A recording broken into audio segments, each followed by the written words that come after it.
Because I'm telling you to annoy you that you're sitting there struggling to pay your bills. There are people out there making so much money you couldn't possibly fathom, who have anything they want all of the time. And you may sit there and go, oh, but they're miserable. A lot of them aren't. Trust me, they're having a great time. So you need to make a bunch more money because there's money everywhere. I'd look at a beautiful woman and go, I can go on a date with her and she's absolutely gorgeous and perhaps we'll fall in love and it'll be great. But you know what? I'd rather work. I just want to conquer the earth. I don't care about anything else. So you need to start identifying how your money is taken from you. Because once you identify how your money is taken from you, you can start to actually intelligently think about how you can take money from other people. The only time being a man ever is good is if you become an exceptional man. He understood. Be near the money. I have no money. Money's over there. Well, let me get closer to it. Like, no point staying over here on my fucking own. Let me at least get closer to it. That was a 17-year-old kid. Money for us is a tool to shape the world. And I think that's what a lot of people also don't understand about being rich. You don't want to be rich. You want to be powerful. That's what really is going to satisfy you in your soul. It's the power. It's not the, I can afford this, that. That's nice for a while. But really what makes you happy is there's 60 of these Bugattis on earth. Everyone wants one. Who gets one? I do. Because you can't have one. That's the fun of it, right? So it's power you're truly chasing. And if you want to be powerful, you can't be scared to invest money and spend money. A lot of people at home, if they want to make more money, need to invest in themselves. They invest in themselves. And maybe they've been taught, well, if I just save. Let me say to everyone here at home, if you are saving less than 10 grand a month and you're just saving, your chance of being rich is fucking zero. You need to go and do something else and make more. Invest in yourself, get knowledge, pay attention to mentors, start another business, open something. You need to do something because you're not going to save your way to the top. The average person at home, you're not earning enough to ever save. If you never save 100% of your wage, you're still going to be broke. You have to get to a level of earning. When I found out about I just learned about how they print money. I literally could not believe it. Money's not real. For 3 days, I'm sitting around, so I'm like, what the fuck is this? So they could just print this shit? Money is not real. It's not real. They just print it. It's not real. Fair. Please continue. Yeah, so money's not real. And I say that to people. So it's not about money. No, it's not about money. So what's it about? It's about power and control. Yeah. So I've been from the absolute bottom to the absolute top. I've seen it all. And once you get past a certain level of wealth, once you get past a certain level of money, but then you understand what money is, right? So we say about money not being real. Money is not real from a governmental perspective because they just print it. It's nothing. But money is truthfully the stored time and energy of other people. If you have money, you have stored time and energy of other humans. Because people are hourly rates. That's right. Because I can take that money and make someone else use their time and energy for X thing. So let's look at even American slavery, the slavery that most Americans understand. You're going to work for me. I'm going to give you a house and I'm going to give you food and you're going to stay here and you're going to work. Slavery is abolished. So now what do? You're going to work for me. I'm going to give you that. I'm going to give you some money. And that money is enough to only buy you a house and some food. We've just put money in the middle. Now, if I can make you do whatever I want for money, and I can print as much money as I want, you're my slave. Because I can print it from the sky and you need it to live. So you are my slave. Money's not real. So I have all of this money. I have the stored time and energy of other humans. And once you get past a certain level of wealth, you understand, which ties back to COVID, that you're not interested in money. What you're interested in is people. It's always been about having good people around you. You want a beautiful, doting, loving woman who's obsessed with you. You want good brothers who will stand by you and make you motivated. You want bodyguards who are going to protect you. You want people. And then you want to look at it further down the rabbit hole. You want to get more sinister. If you've been born into a lineage or a dynasty or the people who control the world, you want people, you want robot people. You don't want to be spoken to disrespectfully. In your empire, in your podcast empire, right? You now have a podcast. Would you allow a member of staff to come along and say, this is bullshit, I don't like how you do this, is shit, you're shit? Or would you fire him? I don't know if I would fire them. I would first try to teach them how to behave. And if they didn't listen? They're out. Absolutely. So let's imagine you ran a country.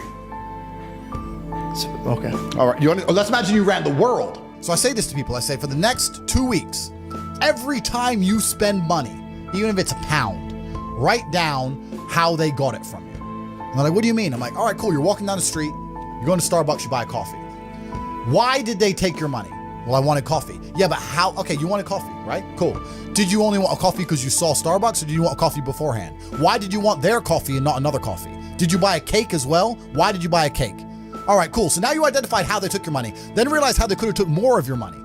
You bought a cake, but you didn't buy a sandwich. Why? The sandwiches weren't on display, or they looked cold, or they looked rubbish.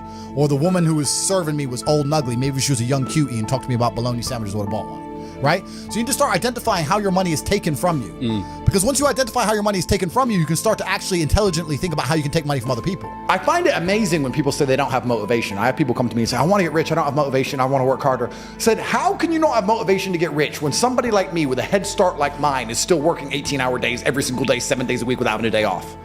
I'm gonna crush you. You don't stand a chance. I will beat you. And you're just gonna sit there and perpetually lose because you can't find the motivation to crawl up out the mud and stay a bug until you end up in your 15-minute city getting your 17th injection like a dummy, like a useless eater. All I do is work. Nothing is fun. I don't have fun. I don't even understand sports. I don't understand the concept of fun. The only sport I ever did was beating the shit out of people. Is that fun? I wake up every day and I think, how do I make my life better? Nobody else wakes up each day and goes, how do I make Andrew Tate's life better? So if you're not the person who's waking up every day going, how do I improve my existence? Then nobody is. Nobody on the planet is considering improving your one spin on Earth. No one else cares. Nobody else cares. So if you don't care, then you're fucked. So you need to wake up and care. And it's amazing to me, like you're saying, how did I find my mentors? I just tried a bunch of them. Like when I had no money, I would try very hard I'd listen to lots of different people, or I'd try different things. And I wasn't scared to invest in myself because I understand that, look, if he's taking time out of his life, then I need to reward him for it financially. And I tried very hard and I listened and I paid attention and I was never lazy. I don't believe there's a person on the planet who pays attention, tries their best, is never lazy, is on time, works hard, has a mentor, and is giving it his all, who isn't rich. I don't believe it. I think that if you do all those things, you're rich. And if you don't have any money, you're missing one of those key elements. Now you can fool yourself and you can fool everyone else and you can pretend you're doing them, but if you're truly honest with yourself, am I finding people who are trying to teach me what I want to know, and am I trying my best? And the answer is fucking no every time. Just even being around people with money, it's just a good place to be. I'll give you an example. I was in Romania and I have the largest car collection probably in Romania. I have 28 supercars, everything you can name. And I went to a town called Cluj-Napoca. It's on the border of Hungary. And I drove there in my Chiron and I parked up and a kid came up and he said, hey, can I take some photos of your car? I have a car spotting page. I was like, yeah, whatever, cool. And he goes, yeah, okay, I'll just be a few minutes to this. So he took a bunch of photos and he come up to me and goes, hey, do you want the photos? And I was like, not really, I've already have photos. And he goes, oh yeah, okay. Well, if you want them, here's my email address. And I said to him, why do you do this? Like, you spend all day standing around taking photos of other people's cars. Is that not a waste of time? I thought it was a waste of time, but I was wrong. He goes, oh, well, I skipped school and I skipped college because I knew if I take pictures of expensive cars and email them to people, I'll have email addresses of the richest people in Romania. Yeah, smart. I was like, you're clever. I ended up hiring him. He works for me now. Yeah. I was like, you know, I like you. He got himself a full-time job that day. So he understood, be near the money. I have no money. Money's over there. Well, let me get closer to it. Like, no point staying over here on my fucking own. Let me at least get closer to it. That was a 17-year-old kid. Now he's making 10 grand a month in Romania from me.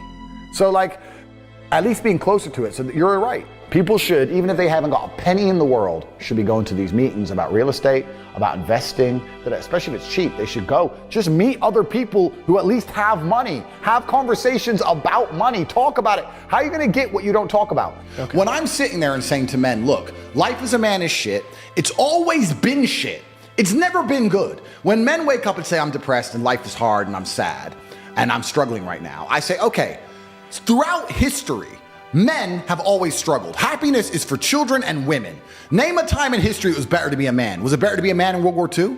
Was it better to be a man on the Titanic? Was it better to be a man in the Napoleonic Wars? Was it better to be a man when you were sitting in Vienna and the Mongol horde arrived, ready to decapitate any male and enslave all the females? When's it ever been good to be a man? Building the pyramids, was that fun? It's always sucked. The only time being a man ever is good is if you become an exceptional man, which is even something feminists admit. Because feminists sit and complain about men and say, well, men have this, men have that. But they're talking about 2% of men. Fascinating. They don't talk about all men. They say men have the best jobs. 2% of men have the best jobs. Most men carry trash. So you're talking crap. So everyone accepts that the best possible human experience that exists is the top 2% of men. Anything below that sucks as a man. You're better off being a chick. So what I say to men is, look, life's hard. It's always going to be hard. It's always going to suck. It always has. The only way to get out is to become excellent and perform at a level where your echelon is so high that you get to live this brand new experience. You need to become strong and smart and interesting and charismatic. You need to become rich, powerful, well-known, connected. You need to do it. But can all men do that? No. So, okay. But I have to tell them the truth. When Okay. people come along to me and say, my life's shit, and I look at them and go, yes. I think a lot of the problem with people, especially in the world today, is they misunderstand the difference between a dream and a plan. And nothing good in your life is ever going to happen by accident. If you see a guy in fantastic shape, you don't say, how'd you get in great shape? And he goes, It just happened. Oops, I just fell. No, he ate a specific way. He trained a specific time. He did specific things for a specific outcome. And it's the same with finances. And most people who are broke, if you say, do you want to be rich? Yeah, I want to be rich. How are you going to get rich? One day. I'll win the lottery. Yeah, dumb shit. You have no plan. You have no plan whatsoever. No actionable steps. No, you're not doing things daily. You're just hoping some point in the future God's going to just dump it on your doorstep. Guess what? It ain't gonna fucking happen. And unless you have a plan, a specific plan, I'm sure you guys had you had a plan and you worked hard to get to your points. I had a plan. Everything was like, okay, today we have to do day after day after day until you get there. And this is what most people don't have because they're too arrogant or too lazy. I don't think it's stupid. I think most people, if you laid out a plan and they tried their very best and they were willing to learn, could do it. I don't think people are too stupid to make money. They're just too lazy or too arrogant to make money. That's the problem with people. A lot of people are obsessed with the idea of happiness. And especially as a man, I think that happiness can actually be a very destructive motivator. And when men sit and say, I want to be happy, I want to feel happy. To feel happy, a lot of the time, you're looking for temporary hedonism. To be happy, you want to get drunk or take drugs or do something stupid temporarily, and it's very short-lived. I think you should instead be looking as a man to say, I want to feel proud. If you choose pride over happiness, you're going to make decisions that you're proud of and that people around you are proud of, and it's going to be better for yourself and better for society and better for everyone who loves you, everyone you care about. If you're the kind of person who searches for happiness, whether male or female, in my experience, people who search for happiness end up doing hedonistic, temporary, stupid things. When I find men who search to feel proud of themselves, I want people to be proud of me, and I want to be proud of myself, and I want to be respected. They often delay happiness. They often go through very difficult things and build things which are beautiful or build things which are difficult to do. They often go to the other side of fear to feel that pride. I did it. I faced my fear. I did it. Yeah. So I think as a man, searching for pride or searching to feel proud is a pretty positive mindset for masculine achievement. The reason I'm the luckiest man on earth is because God has given me endless building blocks to build a superhero. He's given me endless power. He's given me endless motivation. What did we say? Yeah. He's given me I have endless sources of power. I can sit here right now and recall events that will prevent me from sleeping for 2 to 3 days. That gives me a superpower that other men do not have. They want to go to sleep. They're tired. I can stop being tired for days at a time. I can just have a thought. I can remember, I can sit, close my eyes, and use the power of my brain to vividly remember events, and I will not sleep for days. And when people come to me and say, oh, this happened, I'm really sad, or my heart broke, or this bad thing happened to me, I say, good. Thank the Lord that he's given you this endless source of motivation. You're wasting it. That's your problem, but it's been given to you. Nitrous oxide has been given to you. You just have to use it in the correct way. So I'm the luckiest man in the world because all the bad things that happened to me have given me all the building blocks to become the most fantastic man on the face of the planet. I don't ever sit and concern myself with, am I spending too much? If I thought I was spending too much, I would simply find a way to make more money. And a lot of people talk about efficiency as well. I've had people talk about working smart, not hard. That is true. But I believe that you need to fill your day with all of the hard work first. I think that working smart is a matter of being more efficient with all the time you should spend working. If you sit there and go, I want to work smart, not hard, so I work an hour a day, well, then you're still lazy. You should work smart and hard and do 15 smart hours a day. That's how you win. I was talking to a young guy the other day, and he was 22, I think, and he caught a crypto pump. He made like $4 million in the last bull run, and now all the coins have gone down, whatever. He sold some. He has like 1.5 million. He's like, oh yeah, so I'm waiting for the next pump. I was like, bro, the problem with you is you've now been ruined for life because you're 22, you made easy money, and you think that you don't have to ever do any serious work. You also have no skill. Problem is with the crypto pump, it doesn't teach you anything.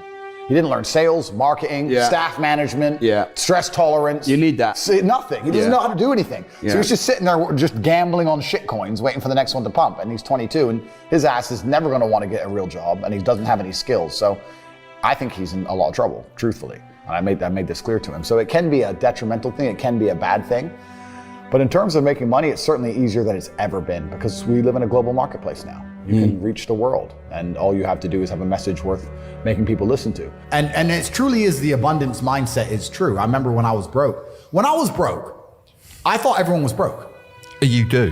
because I was broke. 100%. And then you get rich and you start thinking, shit, everyone has money. Every supercar I want is sold out. Every diamond watch I want is sold out. The private jet charters are full. The yachts are full. Like, as soon as you get rich, you start Who are going, all these people that Yeah, got who- money? Who are they? I was just in Dubai and my houses are being built. They're going to be complete.